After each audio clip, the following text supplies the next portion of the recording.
Yes, sir. What's going on, YouTube? You know what I'm saying? What's up to the streets of YouTube? What's up, my residents of Sochan's neighborhood? NBA Twitter, NBA fans, you know what I'm saying? All my basketball fans, what's up, y'all? My name is BraidedSochan. You know what I'm saying? And I don't want to even take too long on this intro, man.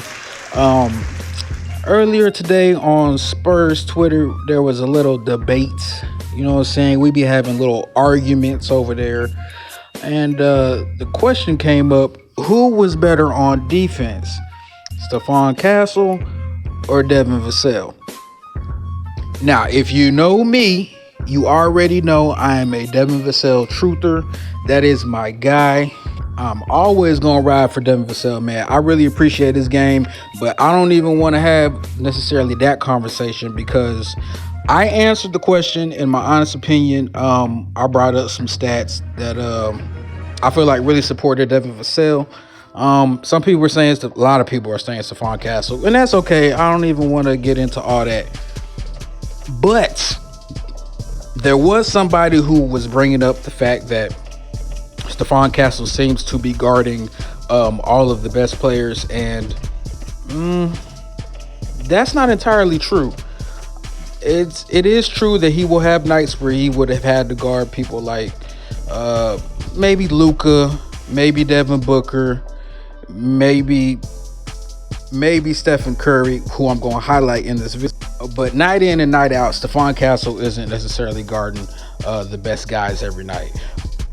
And so after I got this response from somebody after I brought up the defensive metrics between Devin Vassell and Stephon Castle, I got curious. He was, you know, he brought up some good names, and I said, you know what? Instead of being worried about all the analytics, let's just go watch the tape, man. Let's go watch the tape and see exactly what happened. So you know what? That's what I did. I had a little bit of time, so I went ahead and went to my favorite website right now, shotcreator.com. It is the best website if you want information on any of your favorite players and you want to watch specific plays for your guys. That's the place to go, man.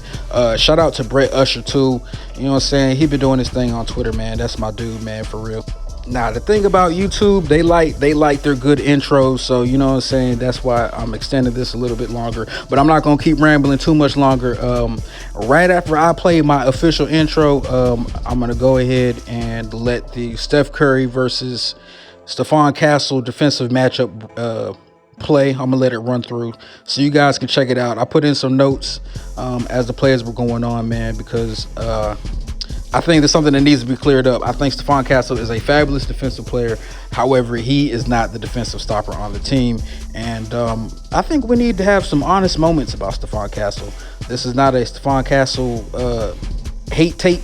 This is just me being real honest about the things that I saw in this matchup against Stephen Curry. And at the end, I put in my last few final thoughts. So make sure you stick through, you know what I'm saying? Like the video, go down in the comments, tell me about how much of an idiot I am and I don't know what the hell I'm talking about. And we'll have a little conversation. But without further ado, DJ, play my motherfucking intro, man.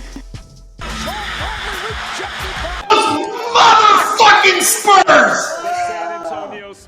What is in your brain besides basketball?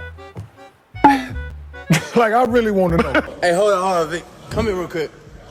You got to say. Who's that? Oh, shit. Oh. Steph with the steal. This lets his mind be free. Running with friends. And getting it right back. And Biombo the rebound. You want them to keep this same energy all the way throughout. Build a big lead. That's the key. Keep adding to the lead. Curry wing jumper is perfect. Steph is 2 of 3. Great thing Kaminga did there is went under on Castle's screen. Make him shoot a 3, try to bait him into a tough jumper. Draymond just a touch pass to Steph. How pretty was that? I played with you for 13 years. I don't even know what kind of fish I caught. Don't mask, but final 5 seconds. Quarter. Shot clock off. And Steph out of the corner to end it. TJD out to the shooter and Buddy Hield. Not making threes, but Trace with an offensive rebound. Only that guy, but Curry missed a 3. Moody with a long rebound.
fourth for the Dubs. Split action. And Curry gives the Warriors the advantage. Hey man, all in all, Castle did a real good job of guarding him. But here's the thing: in the first game, Castle didn't guard him that much. In the second game, Castle hardly guarded him. And in the third one, Curry still did his thing, man. But that's what's supposed to happen. I mean, he's the greatest shooter of all time. Castle took some terrible angles on these screens, man. But I thought he did a pretty solid job. What I will say though is this was not, hey, Stephon Castle, we need you to go out there guard Steph Curry. This was, you might be guarding Steph Curry because you're our point guard, but we're all guarding Steph Curry. Like there's there's not gonna be just one person guarding Steph Curry. We can't afford to let him get loose. But I thought he did pretty solid. But it wasn't a defensive masterclass. It wasn't like he was just D'ing them up and cooking them like we seen Kawhi Leonard do Steph Curry. But he did all right. He did solid for a rookie. I can give him that.